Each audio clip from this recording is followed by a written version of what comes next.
Meu muito bom dia, boa tarde, boa noite aos nobres e ilustres juristas aqui das turmas respectivas, quarto VA, quarto NA e quarto NB, certo? Estamos aqui para cortejar e contemplar ainda mais e acrescentar, por que não dizer ainda mais conteúdo ao arcabouço jurídico que os colegas assim possuem, ao destrinchar aqui alguns apontamentos, alguns elementos sobre este conteúdo específico da NPC 3, tá bom? Esse conteúdo que vai, consequentemente, abarcar essa avaliação que os senhores agora haverão de fazê-la, certo? E deverão estar, consequentemente, fazendo-a, tá? E neste sentido, neste intento, nós iremos aqui abordar algumas questões a qual estará afeta a prova de vocês, tá bom? A avaliação já está pronta. Quando vocês forem assistir esse vídeo, creio que já estarão, inclusive, no curso desta avaliação. E nesse sentido, será uma avaliação que vai seguir o padrão que foi assim verificável, que foi assim estabelecido lá naquela primeira avaliação que nós fizemos no primeiro semestre, tá bom? Priorizando fundamentalmente a produção de uma peça, a qual eu não vou dizer aqui qual é a peça que haverá de ser produzida, mas uma coisa eu posso assegurar-lhes, uma coisa eu posso garantir-lhes. Lá atrás, fizemos uma em relação a processo civil. Essa agora vai ser em relação a direito penal, tá bom? E vai estar assim, em adendo, estará assim direcionada à formatação, né, e à busca pelo conteúdo assim apreciável no que tange aquilo que nós tanto visualizamos e tanto mastigamos quando falamos da parte específica do processo penal, do direito penal, para fins de verificação desse elemento, qual seja, por exemplo, a produção de uma ação penal. Tá? Vai estar dentro desse contexto. Não obstante a isso, eu já disponibilizei links das aulas até então promovidas, a vocês está nas respectivas classes lá da nossa página do Classroom e, além disso, vai ter esse vídeo também à disposição de vocês. E vou colocar alguma coisinha lá, bem depois mesmo de atribuir o link da avaliação, vou colocar uma coisa lá que também vocês haverão de gostar e, sem dúvida alguma, haverão de se beneficiar disso. Em resumo, aquilo que eu já me comprometi especificamente com todas as turmas, que é não desampará-los, que é de manter o contato assim apreciável, né, com todos, para que assim todos então tenham o devido acesso ao conteúdo, o devido acesso a esse processo de conhecimento, ainda que neste período no qual o desafio é geral, né? O desafio é coletivo, nosso, de, na medida do possível, apresentar a vocês o melhor conteúdo possível e de vocês, ante a nossa ajuda, buscarem, né, aprender esse conteúdo também da melhor forma possível. E é nessas nuances, nessas circunstâncias que estamos aqui a trabalhar. Bom, primeira coisa, né, que nós assim debatemos e discutimos com vocês está justamente direcionada à questão relativa ao crime de ordem falimentar, certo? Nós fizemos um pequeno recorte do que a Lei 11.101 assim estabelece, assim nos apresenta, certo? De modo que também passemos um pouquinho pelo histórico, né, desse direito falimentar. E nesse quesito, né, o que nós assim visualizamos, o que nós assim apresentamos, foi que trata-se, consequentemente, de um delito no qual decorre de uma ação que, em via de regra, ela está vinculada a outra área do conhecimento jurídico, qual seja o direito empresarial, né? E o procedimento em si lembra muito, isso no que tange ao procedimento de falência, lembra bastante o procedimento direcionado aos delitos, as demandas, por assim dizer, de ordem processual civil, né? O que não deixa de ser aquele recorte, digamos assim, bem intrínseco, né, de que o processo civil ele acaba sendo base, né, para outras demandas jurídicas, para outras questões jurídicas que assim apresentam-se. Agora, aqui no caso, nós vamos ter um que vai iniciar-se, consequentemente, no âmbito processual civil, e por que não dizer no âmbito empresarial, mas que acabará desembocando no processo penal, não por outro motivo, não por outra questão, senão o fato de que há determinados tipos de danos que são suportados antes a presença, antes a constância da falência de alguém, de algum empreendedor, que, consequentemente, a ideia, em tese, é de que, se ele, de certa forma, vai entrar em falência, que esse processo ele seja menos doloroso, até para ele próprio, claro, né?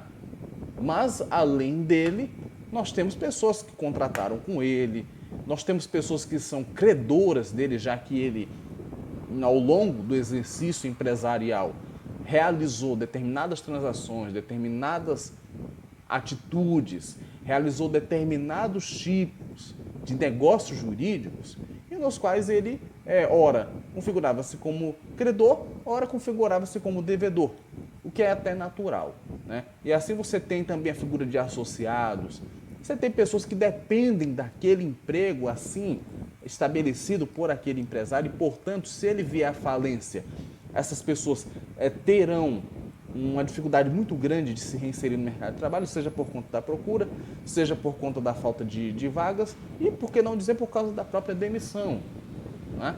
Então você tem uma série de pessoas que chegam a ser assim afetadas, chegam a ser, nesse sentido, prejudicadas por causa da falência.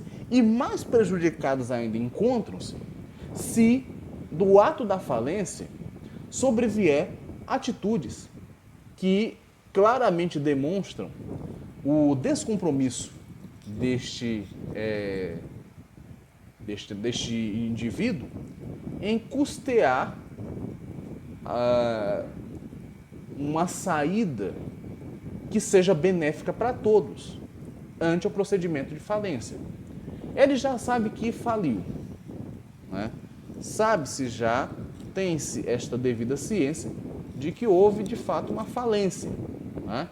De que ele deixou de fato de cumprir com muitas obrigações para as quais ele assim comprometeu-se, tão logo estabeleceu esse negócio jurídico e tão logo criou a respectiva empresa, qualquer que seja a empresa.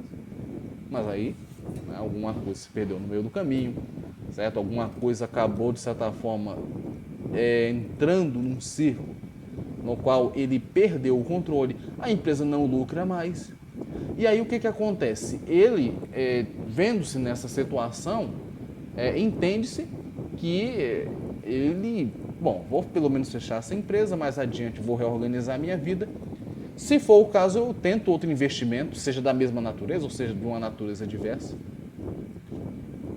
O ponto de vista central é esse, certo? É essa possibilidade de se desvincular, certo? De se fechar um determinado ciclo da vida sem maiores prejuízos do que já se encontram. Mas o que você vai ter é dilapidação patrimonial, você vai ter destruição de patrimônio, você pode ter até desvio aí de verbas que seriam assim voltadas ao saneamento de muitas dessas dívidas, mas ele não se preocupa com isso.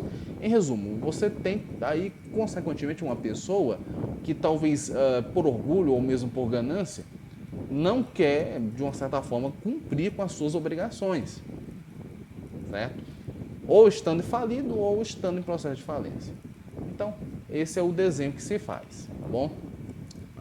Nesse sentido, nós também vimos que esse procedimento falimentar vai começar primeiramente com uma proposta, né, de recuperação judicial, que são determinados acordos e, por assim dizer, negociações através de propostas apresentadas para fins de fazer duas coisas. Primeira delas, a mais importante, é manter a empresa no mercado. Ele não quer se desfazer da empresa. Ele não quer se desfazer daquilo que foi herdado, daquilo que foi construído. Ele não quer se desfazer disso. Né? E segundo, né, ele quer, consequentemente, ainda, né, obter o respectivo lucro. Né? Ele quer ainda ter possibilidades de, através então desse empreendimento, ele ir atrás do lucro devido, né, do seu sustento. Então, ele busca, né, a ideia é que ele busque e lembrei de uma pequena coisinha aqui que me passou pela cabeça. Tá. A gente vai falando e às vezes as coisas fluem, né, rapidamente. E aí o que acontece, pessoal?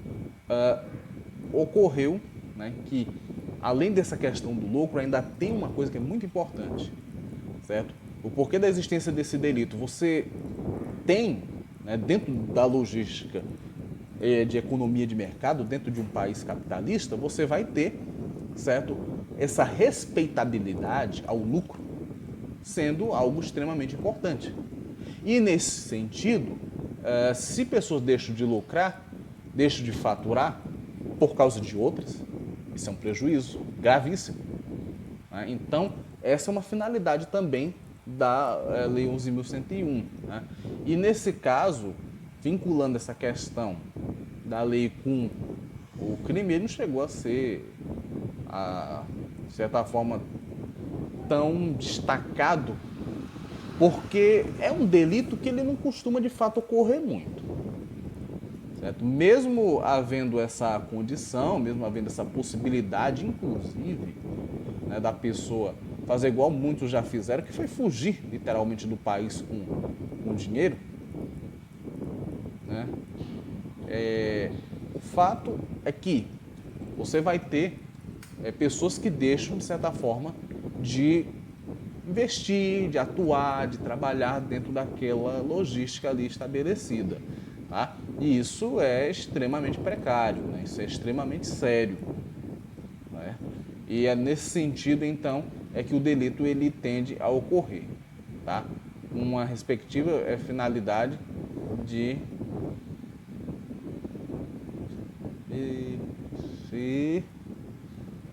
verificar e assim pontuar as devidas questões que vão surgir. Então, primeiramente, você vai ter essa recuperação judicial, essa oferta de recuperação judicial que é assim apresentada. Então, nesse sentido é que você vai ter essa primeira fase, tá bom? Se porventura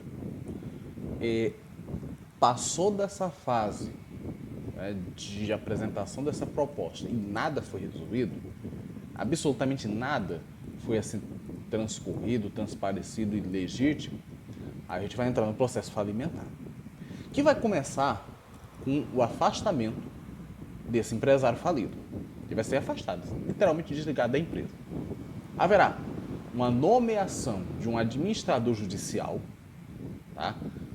Essa nomeação partirá do próprio juiz, que vai acompanhou de fato a realização e, por que não dizer, o efetivo ou não efetivo cumprimento da cláusula ou cláusulas estabelecidas lá no processo de recuperação judicial, tá? E assim, então, ele administra alguém que o faça. Um dos primeiros atos do nosso administrador judicial vai ser formar a chamada Assembleia de Credores. Certo? Dessa Assembleia, inclusive, o empresário falido ele pode participar, sem maiores problemas. Tá? Essa Assembleia ela vai ter, de fato, a responsabilidade, né, de verificar, de assim apresentar o inventário todo dessa empresa, o maquinário todo, toda a sua estrutura, porque isso vai ser objeto de leilão, consequentemente, né? Vai ser objeto de compra e venda para outros, com a finalidade precípua de pagar, de custear o pagamento dos demais credores, né? Os adendos, a verba dos demais credores. Bem, nesse sentido, então, uma vez retirado esse inventário, uma vez destacado esse inventário, você começa a fazer as vendas que forem assim realizadas, começa a fazer a partilha dos bens, até pelo menos boa parte deles estarem plenamente contemplados. Tá? E nesse sentido, caso, né, pós-falência, alguém ainda queira processar esse empresário, né, por qualquer que seja o motivo, especificamente falando pelo fato de não ter sido contemplado, ele o pode. Não há problemas quanto a isso. Agora, dentro da falência, ela vai seguir consequentemente esse trâmite, tá bom? E aí tem toda uma lista de pessoas que haverão de ser beneficiadas, sabe, com o procedimento falimentar, né, do ponto de vista do pagamento e da realização de indenizações, certo? Eu vou deixar isso lá para mais adiante, né? Acho que o professor Renato, né, que está lecionando essa disciplina com vocês, e vocês terão ela com ele, necessariamente falando. Já que ele é o professor da disciplina, isso haverá de ser respeitado. E nesse sentido,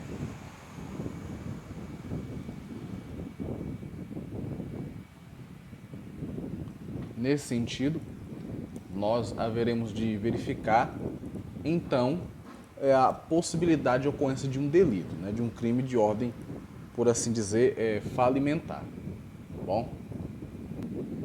E aí, pessoal, o que vai acontecer? Do ponto de vista criminal, pode muito bem ocorrer de este empresário simplesmente não fazer questão de sanear dívida nenhuma, sabe? Dele fazer questão de não custear absolutamente nada, certo? De ele não fazer jus à necessidade de realizar os devidos pagamentos que ele tem que fazer, certo? Não é porque ele está num processo de decadência, né, empresarial, justamente um pouquinho aqui, que ele não tem responsabilidades, né? Ele tem que ter. Até porque isso vai ganhar um reforço mais significativo ainda se esta falência não depende dos credores. Quer dizer, o que os credores tinham de fazer, fizeram. Investiram na empresa, acreditaram no potencial dessa empresa, certo? Contrataram com esta empresa. Agora, não receber, certo? Por displicência, por irresponsabilidade do empresário, porque ele simplesmente não quer cumprir com as suas obrigações, aí a gente já vai ter um outro tipo de atitude assim percebida, né? Vamos ter um outro tipo de ato a ser verificado aqui, tá? E isso vai causar e pode causar danos, certo? Ele podendo sanear dívidas ou podendo até negociar essas dívidas diretamente, não faz, não realiza, certo? Não se esforça para realizá-lo. Ao contrário disso, como já disse, vende patrimônio da empresa, destrói patrimônio da empresa, desvia dinheiro da empresa para outros lugares, com a clara intenção de fugir, sumir e ir para um paraíso fiscal, por exemplo, ficar lá, certo? Até o momento em que ninguém o descubra, certo? Ou descubra, sabe? Digo ninguém o descobrir porque seria aquela questão, né, de ele nunca ser achado, certo? Isso pode acontecer enquanto estaria, então, ali, né, se deleitando, curtindo, certo? Com um dinheiro que não é dele, é o dinheiro da empresa, seria o dinheiro para pagar pessoas, para pagar funcionários, mas ele não fez isso. Então, vamos ter esse conjunto, né, de ações, de atitudes que haverão de ser promovidas. Bom, e aí, pessoal, uma coisa, né, interessante de se abordar e de se ver aqui. Primeiro, do ponto de vista da ação penal desenvolvida, né, desencabida. Primeiro que o MP vai ser suscitado, né, ele vai ser chamado a apresentar-se, tá? E ele assim o fará por conta do fato de que ele não participa do procedimento falimentar. Ele não vai participar, não tem atuação direta nisso, porque aí é campo empresarial e nesse campo o MP não tende a atuar porque de uma perspectiva teorética foi bom. Seria essa ideia mesmo, teorética, né? Teoria em si. Aquilo dali é de direito privado. O MP ele atua na esfera privada se essa tiver ali um aceite, tiver ali uma corroboração, uma aglutinação com o público, que é de fato o que vai acontecer na questão criminal. Porque se você tem, os futuros promotores aqui presentes, se você tem uma denúncia nesse sentido, nesse porte, contra alguém, contra uma determinada pessoa, certo? O fato é que essa pessoa, ela não se esforçou, não se apresentou para fins de sanear dívidas, né? Ou de explicar até como é que estava a situação da empresa. Pelo fato de afetar um número significativo de pessoas, de público, sem contar que vamos ter aí um delito de ordem falimentar, porque, consequentemente, se esse indivíduo está devendo outras pessoas e outros credores, ele também está devendo a quem? O Estado. Ele não pagou seus tributos perante o Estado. E isso é um pequeno problema, né? Isso vai ser um pequeno problema. Então, nesse ponto, nesse caso, né, o MP ele vai atuar, certo? Por ser interesse da coletividade e por ser função custos legis, função de fiscalização. Teremos uma ação penal pública, né, incondicionada, tá? Incondicionada à representação. Creio que o professor Silvano, nessa altura, já deve ter explicado isso aos colegas. E, não obstante a isso, o MP, então, né, com base em dados, em elementos, em indícios, sim, assim achar conveniente, ingressa com essa ação penal, certo? Para fins de sanear e verificar qual foi o delito de ordem falimentar que esse indivíduo cometeu, o que ele fez. Qual foi o crime de ordem social, né, que ele, de certa forma, tenha realizado, tenha feito, e, nesse sentido, então, pugnar, né, pela realização aí de uma denúncia, mais adiante uma audiência, né, de instrução e julgamento, e, por que não dizer, uma possibilidade aí de se ter uma condenação, consequentemente, né, por conta dessa fase, por conta desses atos, tá? Que assim apresentam-se, certo? Então, esse delito de ordem falimentar ele vai ser assim expresso, tá? E será consequentemente assim visualizado, tá? Deixa eu verificar rapidinho aqui se nós temos mais alguma coisa. Bom, você então vai ter, a partir da Lei 11.101, né, de 2005, a descrição desses delitos, a descrição dessas questões e a descrição desses fatos. Uma coisa, né, que eu vou aproveitar para destacar aqui, a estrutura em si de uma denúncia vai ser, primeiramente, você vai ter um encaminhamento, né, para um juízo assim apresentável, né? Nós não temos ainda um Código de Processo Penal novo que, assim como o processo civil, recomende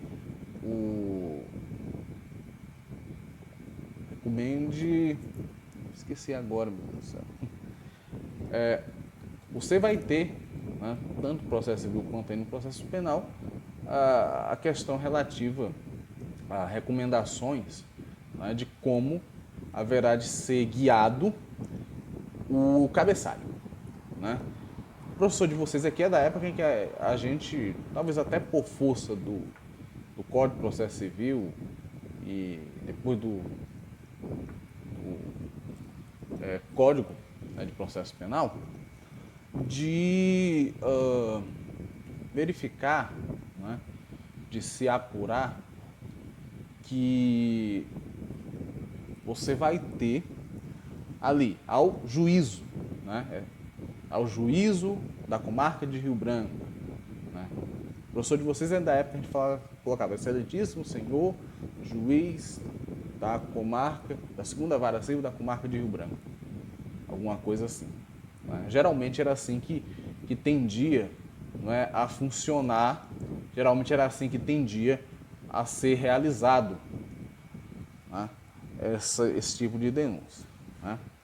Atualmente, você tem já esse direcionamento ao juízo, trazendo uma visão genérica, porque a repartição disso vai ser realizada e feita assim quando estivermos lá na outra cadeia, né? Na outra realização de fatos jurídicos, agora nessa esfera criminal, e assim então a denúncia se apresenta. Não obstante isso, você vai ter um pouquinho abaixo desse nome o nome da parte ativa, da parte passiva, no caso ali, denunciante, Ministério Público, denunciado, qualquer que seja a pessoa. Tá? E nesse sentido, então, você faz esse devido encaminhamento. Faz-se um parágrafo introdutório, né? Fazendo um anúncio, bem dizer, primeiro do MP, depois anuncia-se o GAP, né? E nesse caso, especificamente falando, o que nós vamos ter? O cabeçalho geralmente vai assim apresentar-se: excelentíssimo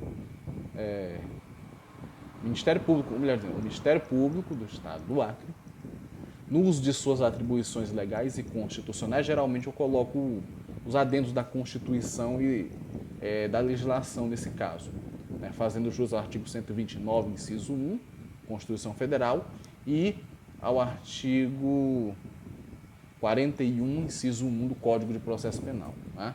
Legais, aí vai, disposições legais, por intermédio do promotor de justiça correspondente, né, que aqui subscreve, vence, né, perante a presença de Vossa Excelência, apresentar a denúncia em face de.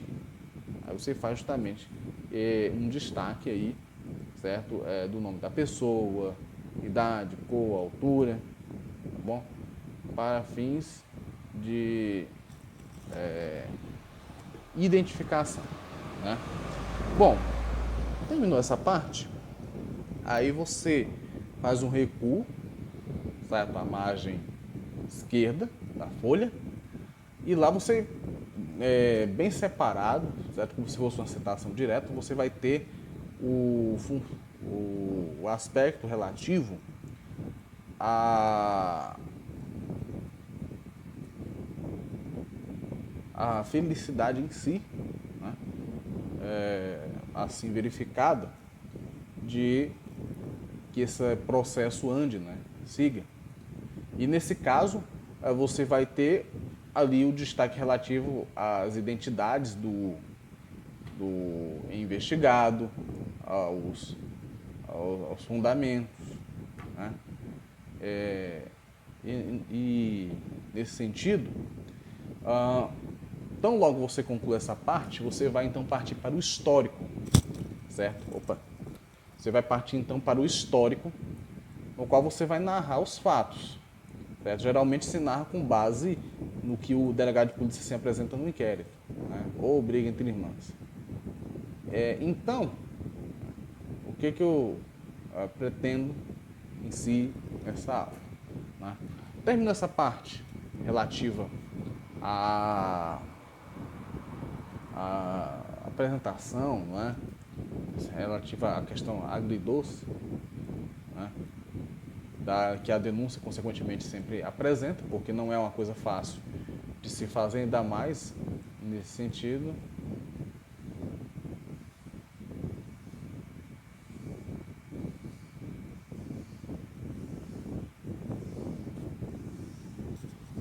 Bom, passou.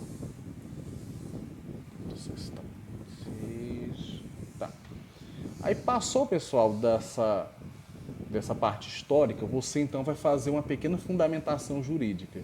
Explicar a natureza dos artigos aos quais está sendo criminalizado, né? explicar o porquê que ele tem que responder por aquele delito, tá? Esses elementos são muito importantes para fim de embasar, de fundamentar a resposta apresentada, tá? Então, fazendo isso, só resta então a conclusão, que aí você vai fazer algumas solicitações, tá bom? Geralmente os cangaceiros tinham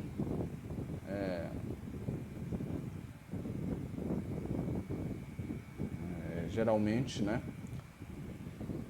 Só um instantinho, pessoal. A gente vai chega no fim do ano, né? Muita coisa acontecendo, muitas ideias, então a gente às vezes fica um pouco parado. Mas o que ocorre? Você vai ter a denúncia com esse cabeçalho, certo?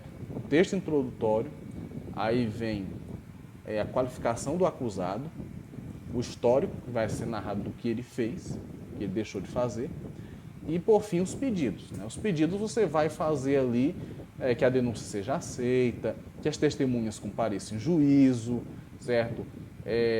Que a luva, né, ou tal documento seja objeto aí de, uma hipótese, né?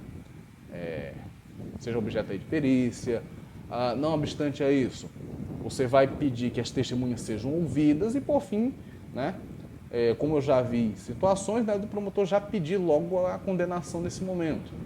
Não é momento porque eu ainda não tenho necessariamente processo. Processo só depois que a ação é aceita. Aí sim você vai ter o processo. Agora, fora isso, você não tem. Tá? Então, é assim, né, que esse procedimento ele vai seguir-se.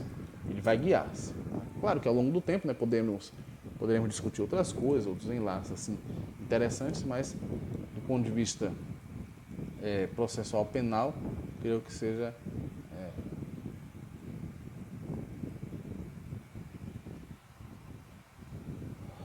bom. Agora, pessoal, nós vamos para uma parte do direito civil, porque, como diz, né, estudamos processo civil, direito penal e processo penal. Agora a gente vai para uma parte do processo civil, que também poderá cair em breve na nossa avaliação, que será as ações possessórias. Tá? É isso que haveremos de estudar e de ver agora. Bom, pessoal, o que nós fundamentalmente vimos, né, nas ações possessórias vai estar lá constante, estará lá presente nos artigos, né, 554 a 555. Né? No primeiro caso, nós vimos, né, que a propositura de uma ação possessória, não obsta que o juiz reconheça além do que a ação assim pede, além do que a ação assim suscita, tá? Ele vai reconhecer a ação, ele vai reconhecer aquela situação como válida, além do fato de, se for o caso, numa ação em tese seria uma ação de indenização, mas ele vê a lei de direito possessório, então ele vai, dentro da instrumentalidade processual, que assim foi inclusive comentado com vocês há 2 aulas atrás, ele irá investir também na ação possessória. Né? Então, isso foi uma coisa que a gente abordou de forma bem interessante. Né? Ainda mais, né, nós vimos lá no parágrafo 1º do artigo 554 que se houver mais de uma pessoa, né, com interesse na posse de um determinado lugar, então ambas serão assim internadas.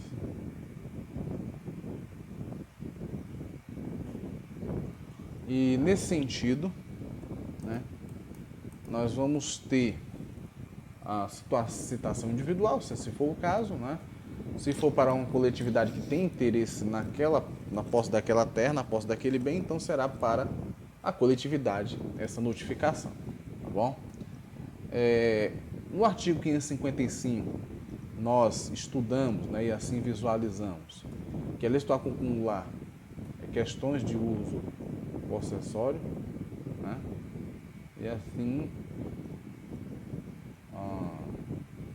você vai então buscando dentro dessa indenização acumular outros elementos, acumular outras questões que sejam necessárias à realização daquela ação possessória, né, por assim dizer. Aí você vai ter indenização, né, com os frutos que advêm consequentemente daquilo que você cultivou, plantou, colheu dentro dessa propriedade. A indenização, né, dos frutos, certo? Indenização dos frutos que chega a ser possível, né? A pessoa está morando há muito tempo na minha terra, eu quero a minha terra de volta, de uma hora para outra ela vai, né? E sim. E, então, nesse caso, você vai ter uma possibilidade de você acumular pedidos. Acumular, por que não dizer, pequenas demandas, né, decorrentes do caso em si. Isso é passível também de avaliação, certo? E aí a medida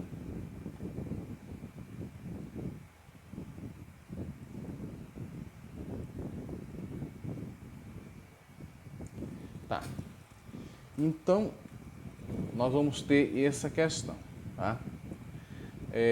Uma coisa interessante, é o parágrafo único do artigo 555 que eu faço até questão de ler com vocês. Pode o autor requerer ainda imposição de medida necessária à efetividade, necessária ao cumprimento daquilo que foi estabelecido, né? Para evitar nova turbação, esbulho e, na verdade, né, para se evitar, consequentemente, perdas, né? De toda ordem, de todo sentido. Então, mesmo, certo, a ambas, né? Então,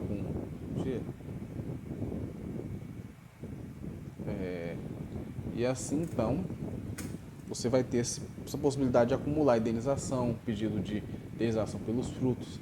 Tá? Caso a pessoa queira a terra de volta, você até escolhe entregar, mas desde que isso também seja cumprido, porque você também é um sujeito de direitos. Tá bom?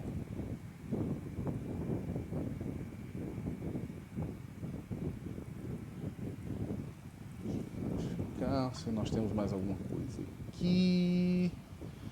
Bom, pessoal, só uma última coisa. Nós vamos ter essa visão das ações possessórias, que tem um condão aí de mexer um pouquinho com a questão da posse, né, da propriedade de pessoas, bens, produtos e tudo mais, tá bom? Elas vão competir, fazer um adendo, um trabalho, uma realização, né, de atos para fins de evitar turbações e perturbações à posse, tá?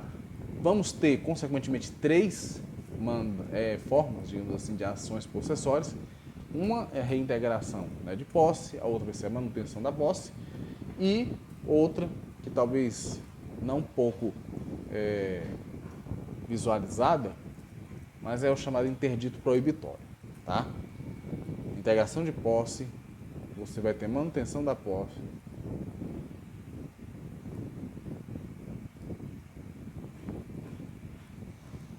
aí, nesse sentido, você vai ter reintegração de posse, manutenção de posse e interdito proibitório. Manutenção e integração.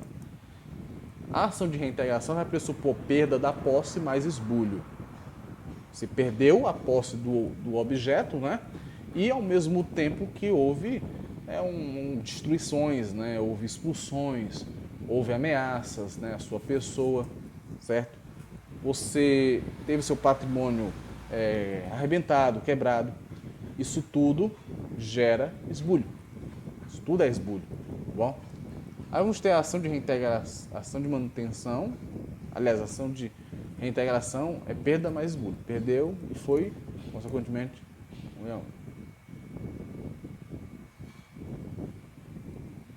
Bem, então, nesse caso, você vai ter na ação de reintegração de posse, é a perda da posse mais esbulho.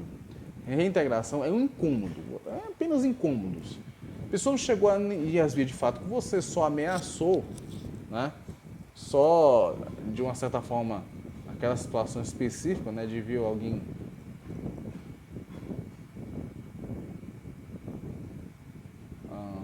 e, não obstante a essa ação, nós vamos também ter aqui a ação de interdito proibitório, tá bom? Que é a última ação que a gente vai.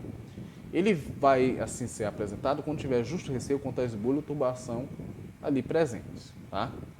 É um receio, é um medo, tá?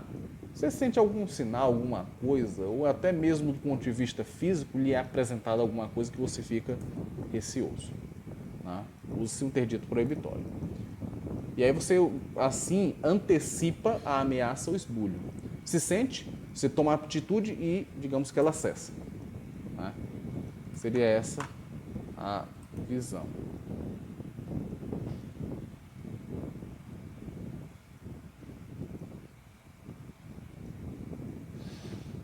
Bom, pessoal, por enquanto era isso, tá?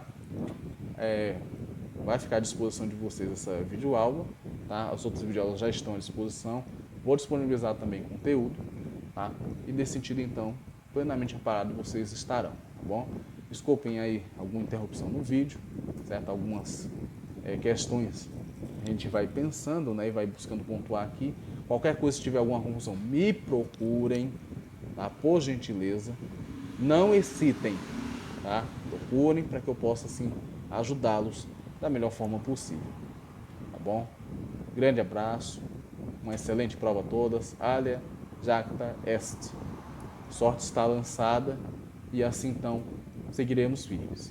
Um abraço a todos, um excelente dia, uma boa tarde a todos e até mais.